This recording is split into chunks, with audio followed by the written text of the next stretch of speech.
राधा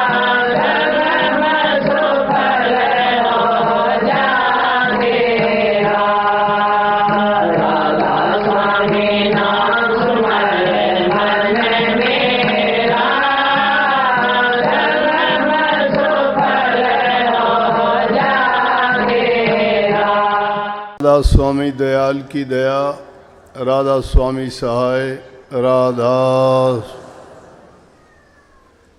प्यारी साध संगत जियो, भाइयों बहनों बच्चों, जितने भी आप सत्संग लाभ के लिए उपस्थित हुए हो,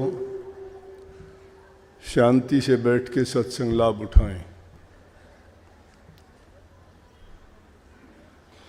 सब चीज़ें दुनिया में बहुत मिल जाएंगी, जहाँ जाओगे वहीं मिल जाएंगी, लेकिन सत्संग तो किसी भागी जीव को बड़े शुभ और नेक कर्म पिछले जन्मों में जिन्होंने किए हैं उनको सुलभ है। सत्संग अव्वल तो इस युग में सत्संग की परिभाषाएं बदल गई है। अब ये दो तीन चीज़ों को अगर देखा जाए तो वो अपने वास्तविक रूप से थोड़े बदल गए हैं। जिस प्रकार से शिक्षा व्यवसाय हो गई है, उसी प्रकार से सत्संग भी एक प्रकार का व्यवसाय हो गया है, धंधा हो गया है कमाई का। सत्संगी ठीक बात है कि वो सेवा के रूप में इसलिए देते हैं ताकि वो अपने ऊपर कोई भार ना चढ़ने दें, और सत्संग में दिया गया सेवा के रूप में जो धन है, पैसा है, वो किसी ज़रूरतमंद को, किसी गरीब को, किसी भूखे को, या हमारे आश्रम कार्य के संचालन में भवन बनते हैं या प्रसाद का वितरण होता है, उन कामों में जब प्रयोग किया जाता है तो बहुत अच्छी बात है। ये परंपरा हमने सिख गुरुओं से सीखी है। खाना तो अपने घर में सब बैठ के ही खाते हैं, सबको मिलता है, अच्छे से अच्छा मिलता है, लेकिन वो जो आनंद सब मिल बैठ के, जिसमें कोई जाति का भेदभाव नहीं, जिसमें कोई ऊंच नीच का भाव नहीं, जिसमें छोटे बड़े की गिनती नहीं, किसमें छूत अछूत की कोई बात नहीं, सब मिल के पकाते हैं, बांट के खाते हैं, और आपस में बड़े प्रेम से जब मिलते हैं तो इससे बढ़ के क्या बात होगी। क्योंकि प्रेम ही इस दुनिया में सर्वोपरि है, और जहाँ प्रेम नहीं होता वहाँ के हालात आपको पता है कि इंसान को ही खाना शुरू कर देता है। प्रेम एक ऐसी चीज़ है जो टूटे हुओं को, बिछड़े हुओं को, और किसी भी प्रकार से जो दुखी हैं उनको मिलाते हैं एक दूसरे के विचारों के आदान प्रदान से। अपना दुख दर्द पीड़ा या अपनी खुशी जब उनके साथ वो साझा करते हैं तो उनका, अगर दुखी हैं तो दुख उनका ख़त्म हो जाता है, पीड़ा उनकी कम हो जाती है। अगर खुशी की बात होती है तो खुशी बांटने से और ज़्यादा बढ़ जाती है। सत्संग में आते हो, आपको इतना चाव होता है, जिसको शरीर में तकलीफ हो, पीड़ा हो, लेकिन हर इंसान चाहता है मैं सेवा का कार्य करूं, क्योंकि सत्संग में सेवा, प्रेम, भक्ति, सद्भावना, ये चीज़ें सिखाई जाती हैं, और ये चीज़ें भक्ति के लिए बहुत ज़रूरी हैं। आपस में प्रेम, परिवार में माँ बाप से, भाई भाई से, पति पत्नी से, और इन सब से बड़ी बात गुरु से प्रेम। क्योंकि गुरु जो हमें ज्ञान देता है वो इस दुनिया का नहीं, बल्कि इस दुनिया से परे की उस स्थिति में ले जाके छोड़ता है जहाँ से फिर वापस आना नहीं होता, और हमें इस काल और माया के देश के दुख और नहीं सहने पड़ते और ना ही जन्म मरण के पचड़े में पड़ना पड़ता। जीव अगर दुखी है तो इन्हीं कारणों से दुखी है। कबीर साहब की जो वाणी अभी थी वो उन्होंने अपने लिए नहीं कही, लागू तो अपने आप पे ही की है उन्होंने, लेकिन चेतावनी और शिक्षा हमें दी है। कहते तो मन का नाम लेके हैं, बात तो मन को ही समझाने की है। ये सारे प्रपंच मन ही रचता है, सारी चीजें हमारे मन के अंदर ही पैदा होती हैं। ईर्ष्या द्वेष अगर है तो हमारे मन से ही पैदा होगा, प्रेम है तो भी हमारे हृदय में ही पैदा होगा, अगर बुराइयां हैं तो वो भी वहीं पैदा होंगी, तप त्याग या भक्ति की बातें होंगी तो भी हमारे हृदय से ही उपजेंगी।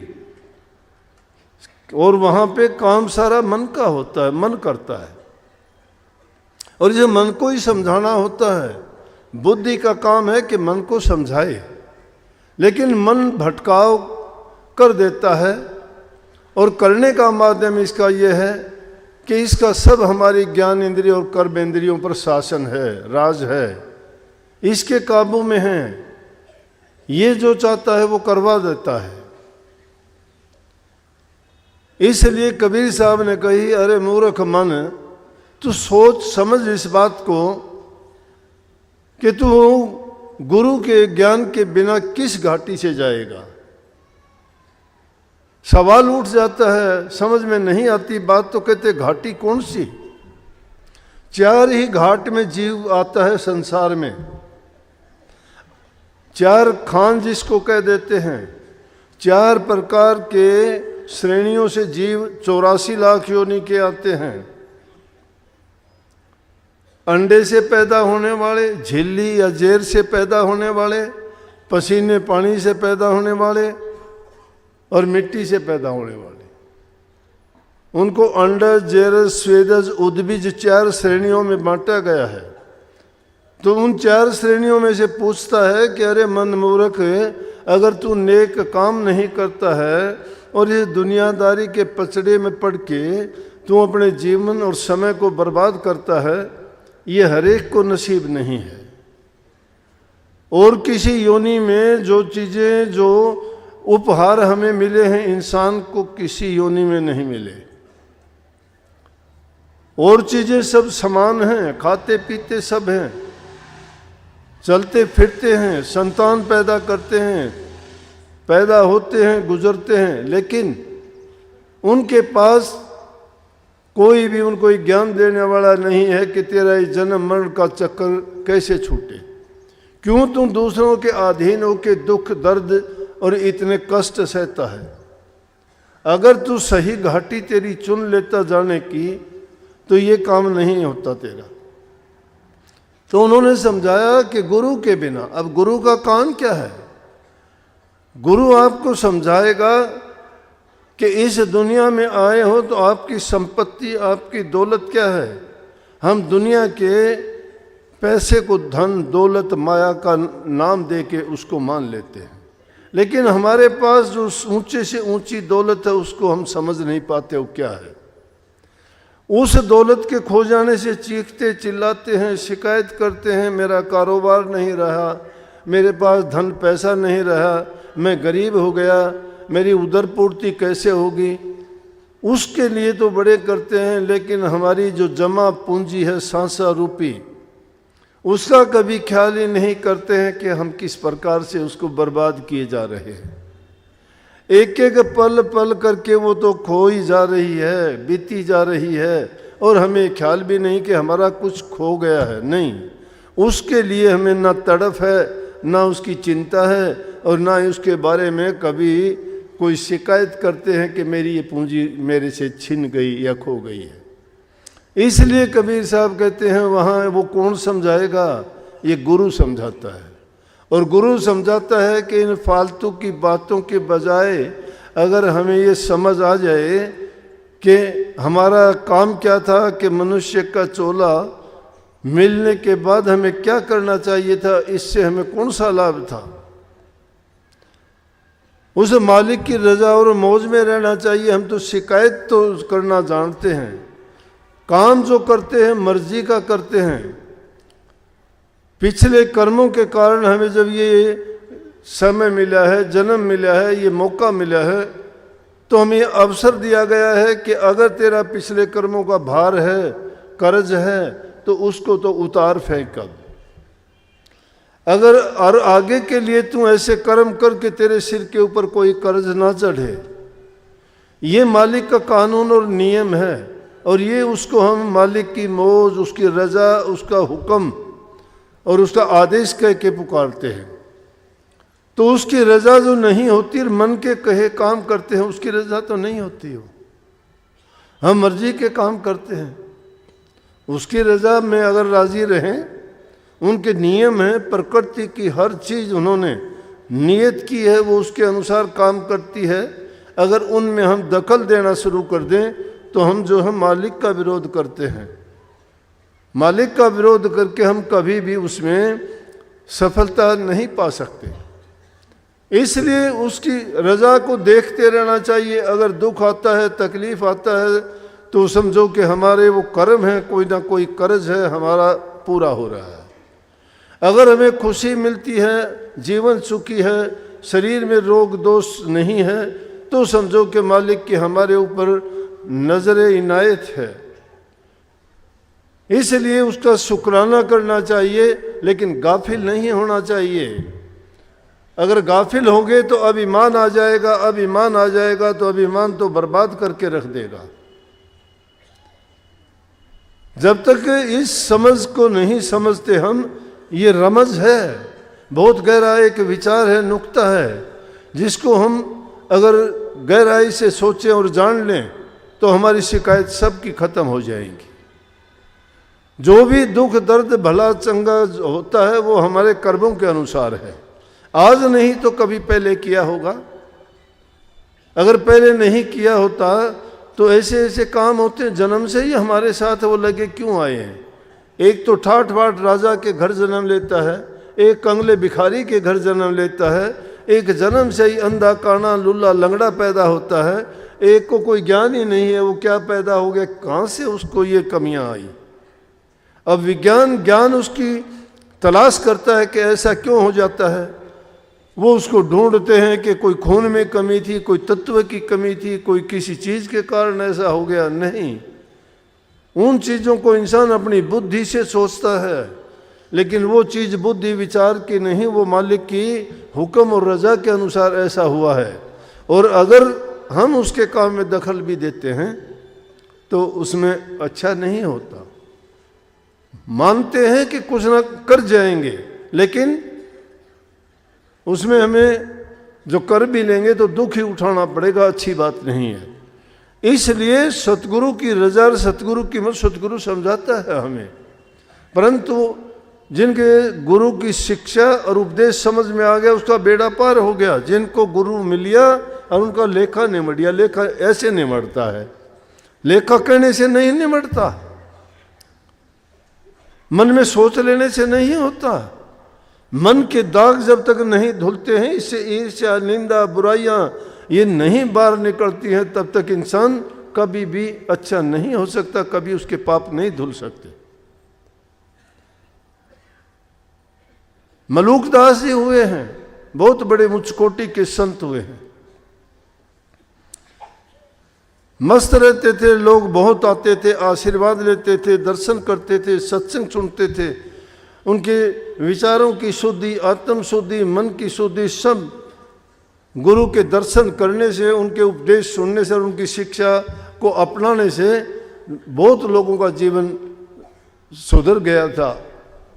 लोग उन पर विश्वास करते थे, बहुत उनसे प्यार करते थे, आदर सम्मान के साथ पेश आते थे। एक बार क्या हुआ, काफ़ी दिन से बरसात नहीं हुई। बरसात नहीं हुई, लोग इकट्ठे होके जाके कहने लगे कि महात्मा जी बारिश नहीं हुई, बारिश के बिना हमारी तो हालत बहुत ख़राब है, हमारे पास कुछ भी नहीं बचा है। अगर ऐसी हालत रही तो हमारे तो लाले पड़ जाएंगे, खाने के लिए कुछ नहीं होगा। अब मलूकदास भी उनकी बातों को सुन के कहने लगे, भाई मालिक की रजा है, ये प्रकृति की शक्तियां हैं, उन्होंने जो नियत कर रखे उनके अनुसार काम होता है। वो कृपा करेंगे, जरूर करेंगे। बोले नहीं जी, बारिश आपको करवानी पड़ेगी। अब इंसान का जो सहारा होता है, जिसको सब कुछ मानता है, वो सोचता है कि मैं उनके पास जाऊंगा तो अवश्य वो मेरा काम कर देंगे। पलटू साहब ने इसीलिए कही है कि वैसे तो कमी नहीं है, संत जो चाहे कर सकते हैं, लेकिन संत उस सिद्धांत को मानते हैं। वो जानते हैं कि मालिक की रजा क्या है, वो उनकी रजा में दखल नहीं देना चाहते।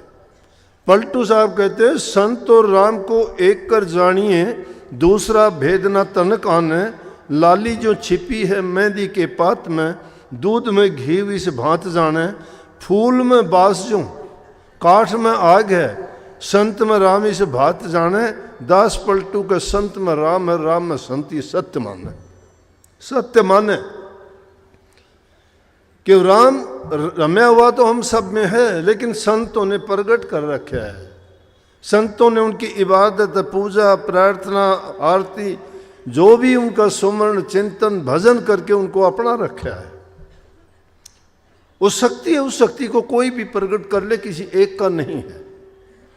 संतों ने उसको प्रकट कर लिया और आपको भेद भी दे दिया कि आप भी उसको प्रकट कर सकते हो। और जो प्रकट कर लेता है उसकी दुविधा मिट जाती है। लेकिन हमारी दुविधा क्यों नहीं मिटती? दुविधा इसलिए नहीं मिटती कि हमारा मन हमने साफ नहीं किया। मान लिया, कहते हैं कि गंगा में स्नान करने से पाप धुल जाते हैं।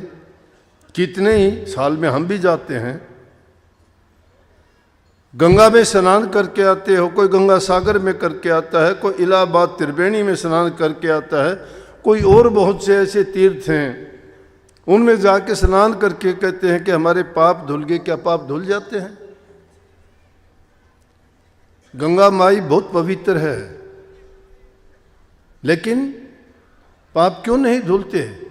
शरीर को धो के आते हो, मन नहीं धोया जाता। सत्संग भी वो गंगा है जिसमें अगर तुम सच्चे मन से, पूरे विश्वास के साथ अगर आते हो और उन वचनों को मान के अपने हृदय में उतार के उन पर चलते हो, तो तुम्हारे सब पाप धुल जाएंगे। अब एक बोतल में गंदा पानी डाल के और उसके ऊपर ढक लगा के गंगा जी में डाल दो और घंटे आध घंटे के बाद उसको निकाल के उस पानी को पी लोगे आप? क्यों? पानी साफ नहीं हुआ। पानी बोतल के अंदर बंद था, बोतल के ऊपर ढक लगा हुआ था, गंगा जल उसमें नहीं मिला, वो उस जल से बिल्कुल अलग था। अगर उसको पीने का, उसको गंदा पानी नहीं पीना चाहोगे, गंगा जी उसको पवित्र तो कर देती, लेकिन उससे मिला ही नहीं, वो तो बिल्कुल अलग था। इसी प्रकार से हमने भी पर्दा रखा हुआ है। संतों सत्संग में आते दिखाई देते हैं, लेकिन सत्संग करते नहीं हैं, सत्संग करते नहीं हैं। सत्संग अगर हम करना सीख जाएं, सत्संग करने का मतलब होता है कि कम से कम, ज़्यादा नहीं तो एक दो बात भी हर सत्संग में आप सुन के अपनी ज़िंदगी में उतारो, तो क्यों नहीं आप में वो शक्ति प्रकट हो जाएगी। अरे पत्थर को रगड़ने से आग प्रकट हो जाती है, लकड़ी के रगड़ने से आग प्रकट हो जाती है, दूध के बिलोने से मक्खन प्राप्त कर लेते हो, तिल और सरसों को रगड़ के उसका तेल निकाल लेते हो, बादाम से तेल निकाल, कैसे निकला? रगड़ने से निकला, मेहनत करने से निकला। इतनी मेहनत करनी पड़ेगी। तो आपको तो नाम का सुमन करने के लिए कहा जाता है, नाम का सुमन नहीं करते, वो आदमी के चेहरे से ही जाहिर हो जाता है। मैं कहता हूँ जब तुम भजन में लग जाओगे और जो ही प्रभु नाम का सुमन करोगे, जो आपको मंत्र दिया गया, गुरु मंत्र जिसको हम बोलते हैं, नाम बोलते हैं, उसको शिक्षा दीक्षा कहते हैं, उसका अगर एकाग्र चित्त होके तुम भजन करो, ध्यान करो, उसका अभ्यास करो, तो ये दुविधा मिट जाएंगी। अंतरात्मा तब शुद्ध होगी, मन तब शुद्ध होगा, मन की बुराइयां उससे बाहर निकलेंगी। वो बाहर की चीज़ तो तुम जल से साफ कर लोगे, सोडा साबुन लगा के साफ कर लोगे, लेकिन मन की सफाई तो प्रभु के नाम के बिना, उस मंत्र के बिना नहीं हो सकती। बात दूसरी ओर ना जाए, इसलिए मैं मलूक साहब की बात कह रहा था। तो लोग जाके कहने लगे जी बारिश करवाओ, नहीं तो हालात बहुत ख़राब हो जाएंगे। अब महात्मा जी कहने लगे देखो भाई, खुदा की रजा में मैं दखल नहीं दूंगा, ये गलत है। जो मालिक चाहता है मैं उससे उल्ट करवाना चाहूँ तो मेरी पेश भी नहीं चलेगी, और वो अगर मान भी ली तो वो चीज़ अच्छी नहीं रहेगी, उसमें फ़ायदा नहीं होगा। लेकिन ज़्यादा जिद करी तो कहने लगे अच्छा भाई अगर ऐसा ही है तो यूँ करना, कल सुबह आप लोग आ जाना और सब मिल के चलेंगे, गांव से बाहर बैठ के प्रार्थना करेंगे, उनकी मौज होगी तो हमारी पुकार सुन लेंगे। सबको ऐसा बोल के और अगले दिन की तैयारी कर ली। सुबह को जब सब इकट्ठे होकर गांव से बाहर निकल के जाने लगे और चले गए, उनका एक शिष्य था मलुक साहब का, इतनी देर में वो आ गया। वो कहीं बाहर गया था, पीछे से आया तो उसने देखा कि डेरे में कोई नहीं है, गांव में भी लोग। पूछा कि भाई कहाँ क्या हुआ, कैसा, कहाँ हैं गुरुजी, कहाँ ये गांव वाले गए। बोला कि इस तरह से बात थी और लोगों ने उनसे दरख्वास्त की कि बारिश करवाओ, और आज वो सब के सब गांव से बाहर गए हैं कि मलुक साहब कहने लगे प्रार्थना करेंगे मालिक से। उन्होंने बहुत जिद की तो उनको जाना पड़ा, और बारिश उसी टाइम वो कहने लगा गुस्से में भर के, बोला कि इंद्र की ये मजाल कि वो बारिश ना करे। मैं देखता हूँ कि इंद्र कैसे नहीं करेगा कि उसको वहाँ से धड़ाम पे सी इंद्रपुरी से यहाँ ला के नहीं पटक दूँ ज़मीन पे। और इतनी बात कहनी थी कि धड़ाधड़ वो तो मैदान में भी नहीं पहुँचे थे, और इस बात को देखते ही बारिश होनी शुरू हो गई। ये अतिशोक्ति की बातें नहीं हैं, ये घटनाएं हुई हैं, ऐसी सच्ची घटनाएं हुई। उसी टाइम बारिश होनी शुरू होगी। वो पहुंचे भी नहीं थे तो रास्ते में कहने लगे भाई हम तो पहुंचे भी नहीं, बारिश शुरू होगी, ये क्या हुआ। जब मलूक साहब को पता लगा कि इसने ऐसा किया है, कहने लगे यहाँ कि तूने बहुत बड़ा पाप किया है। ऐसे काम करके बड़े नहीं होते कोई। जो उसे मालिक की शक्तियां हैं उनको अपने काम करने देना चाहिए। कभी आंधी तूफान आते हैं, कभी बाढ़ आती हैं, कभी दुर्भिक्ष पड़ते हैं, कभी और तबाहियाँ आती हैं, ये हम नहीं लाते, ये कुदरत स्वयं लेके आती है। और वो किस लिए लेके आती है कि उसको सारी व्यवस्था देखनी है इस दुनिया की, कि कहाँ कहाँ के जीवों के लिए क्या क्या इंतज़ाम और प्रबंध करना है। हमारी बुद्धि वहाँ तक नहीं जाती, हमें वहाँ तक सोचने की ज़रूरत नहीं। इसलिए कबीर साहब उस बात को बहुत थोड़े में समझा के कहते हैं कि अरे मन मूर्ख, गुरु के ज्ञान के बिना तू कहाँ जाएगा। वो 4 घाटियाँ हैं, कौन सी घाटी से निकलेगा बता दे मुझे। 84 लाख योनि की हैं, और उन घाटियों में से जाएगा, पता है क्या होगा। कभी तो तू बंदर का जन्म लेके आएगा, तेरे गल में रस्सी डाल के तुझे नचाया जाएगा, 2 टुकड़े के लिए तू टुकड़ा मांग मांग के खाएगा और गुलाम बन के रहेगा। वो तुझे इंसान से बंदर की योनि में गया था।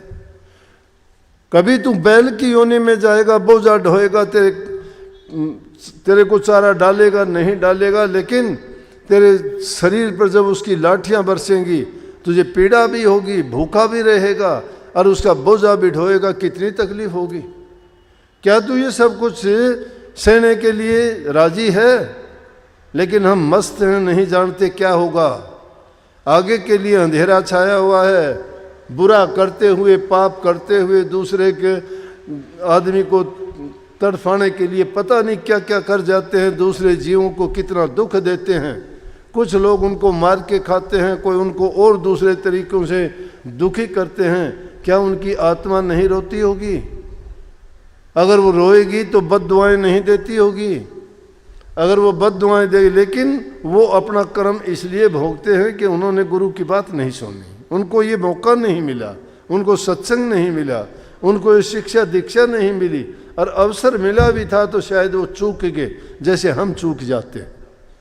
इसलिए कबीर साहब कहते हैं कि एक भ्रम पैदा कर दिया गया लोगों ने अपने आप बना लिए वो भरम भी, और उन भरमों में पड़ के जो सच्चाई वाली बात थी प्रभु को तो भूलते चले गए। इस दुनिया में जिसमें हम रहते, इसमें मन और माया का खेल है, इसमें काल का शासन है, समय बदलता रहता है। हम इंद्रियों और भोगों के गुलाम बन जाते हैं, रस के स्वाद में हम डूब जाते हैं, कभी खाने पीने के लालच में, कभी भोगों में, कभी और दूसरी वासनाओं में पड़ के अपने जीवन को बर्बाद और तबाह कर लेते हैं। फिर भी हम सही रास्ते पे नहीं आते, छल कपट करते, बेईमानी करते, देर नहीं करते, अपनी दुकान लगा लेते हैं, भोले जीवों को ठगने के लिए क्या क्या परपंच रच देते हैं, झूठ बोलते हैं, इधर उधर की बात लगा के अगले को अपन भरम जाल में डाल के और उनको बेचारों को ऐसे फंदे पे लटका देते हैं, वो तड़फते हैं उस बात से। उन गरीबों को, दुखियों को इतना दुखी कर देते हैं, फिर वो सुख कहाँ से मिलेगा उनको? इसलिए वो आंखें होते हुए अंधे हो जाते हैं, बुद्धि होते हुए अज्ञानी बने हुए हैं, सब कुछ जान के भी अनजान बनते हुए उस अंधेरे और नरक की तरफ भागे जा रहे हैं, लेकिन अपने सच्चाई की ओर नहीं चलते। मैं सतगुरु दाता सब जीवन के पिता और माता,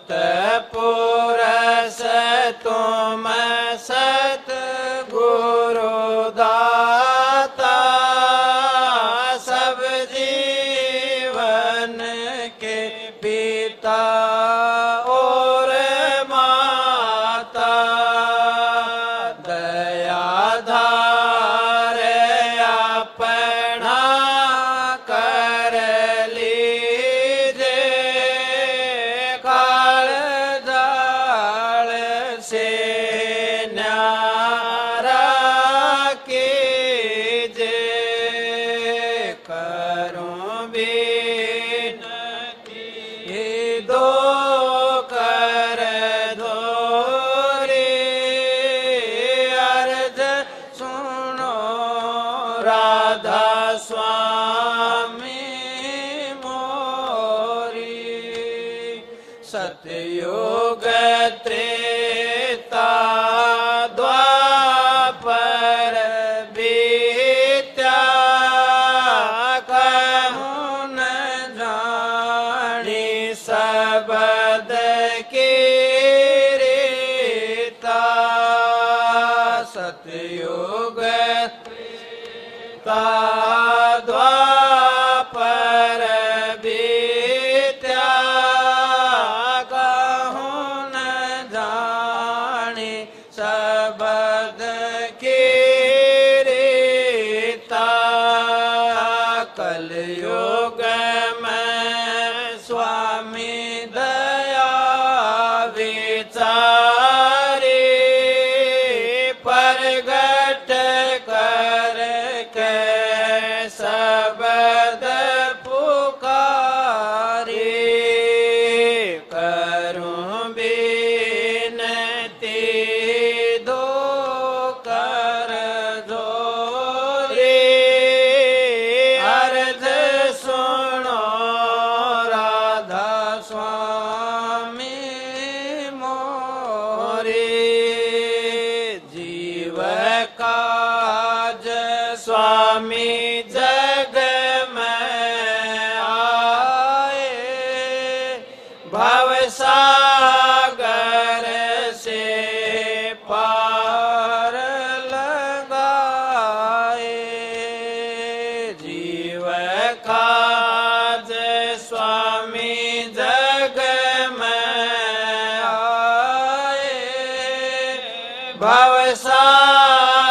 अर्ज सुनो राधा स्वामी मोरे।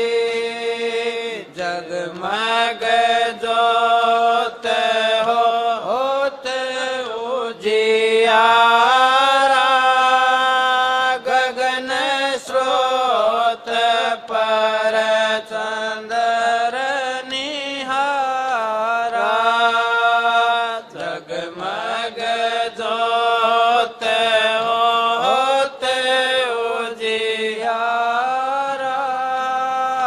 गगन स्रोत पर चंद्र निहारा। शीत सिंहासन छतर विराजे, अनहद शब्द गैब धुन गाजे। करूं बिनती दो कर जोरी, अर्ज सुनो राधा स्वामी मोरी। सर अक्षर नि अक्षर पारा, विनती कर जहाँ दास तुम्हारा। सर अक्षर नि अक्षर पारा, विनती कर जहाँ दास तुम्हारा। लोक आलोक पाहो सुख दामा, चरण शरण दीजो विश्रामा। करूं बिनती दो कर जोरी, अर्ज सुनो राधा स्वामी मोरी। राधा शरण गुरु की ले भाई, वक्त मिला तुझे चोखा है। नर तन पाई भक्ति करण को लगा खास ये मौका है। समय बीत जा रह पछतावा, फिर मुड़ पाना ओखा है। दास कमर पकड़ चरण गुरु के, किसने तुझको रोक्या है। चाल अनेडा कह आंगन टेढ़ा, क्यों दोष और सिर धरता है। कुदरत का ये नियम अटल भाई, जो करता सोए भरता है। कोई मत खोदो खाई, और को जो खोद सो गिरता है। दास कंवर गहो शरण गुरु की, क्यों उजड़ उजड़ फिरता है।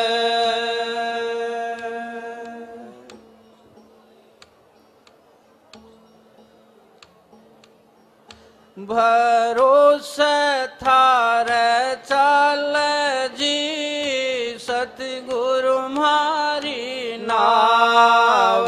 सहार थार चाल जी, सतगुरु मारी नाव।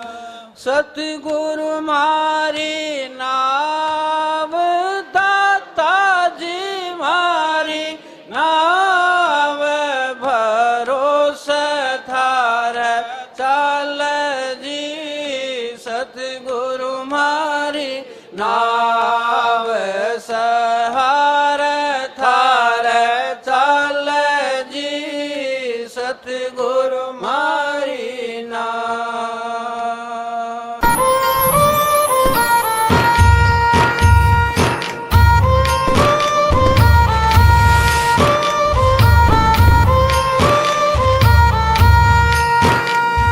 शुक्राना गुरु जी आपका दिन रात करूं, शुक्राना गुरु जी आपका दिन रात करूं। हर पल रखते दया हाथ सिर, हर पल रखते दया हाथ सिर, कोटि नमन करूं। शुक्राना गुरु जी आपका दिन रात करूं।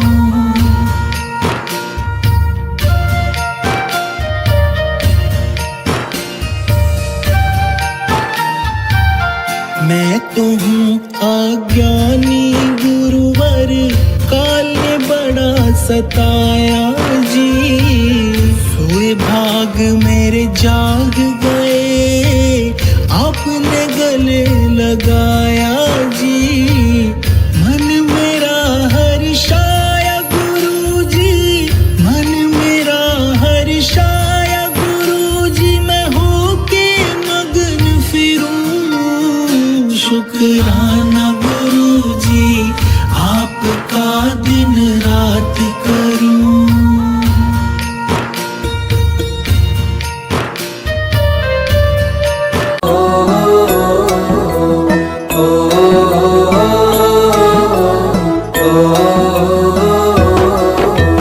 चल सतगुरु के धाम हेली, तज दे सारे काम है। लेके उनसे नाम करो तुम, भजन सुबह हो शाम है।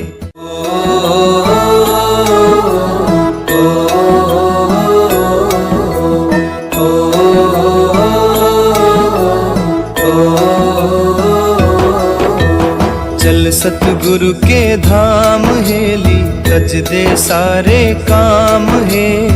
लेके उनसे नाम करो तुम, भजन सुबह हो शाम है।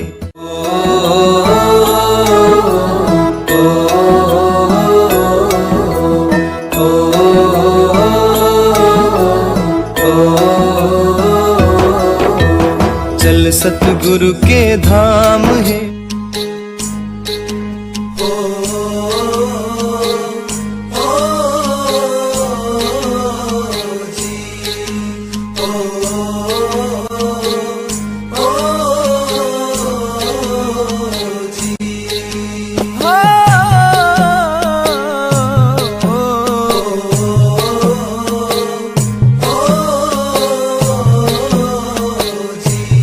ले ले टिकट नाम की बाई, ये जाज अमरपुर जागा। ले ले टिकट नाम की बाई, ये जाज अमरपुर जागा। ये जाज अमरपुर जागा, ये जाज अमरपुर जागा। ये जाज अमरपुर जागा, ये जाज अमरपुर जागा। ले ले टिकट नाम की बाई, ये जाज अमरपुर जागा। ले ले टिकट नाम की बाई, ये जाज अमरपुर जागा। सोने का ये वक्त नहीं है, जाग जाग फिर सोवे ना। हीरों जैसा जन्म मिला है, कोड़ी की तरह खोवे ना। तेरा तुझ में छिपा होया है, पत्थर पानी टोवे ना।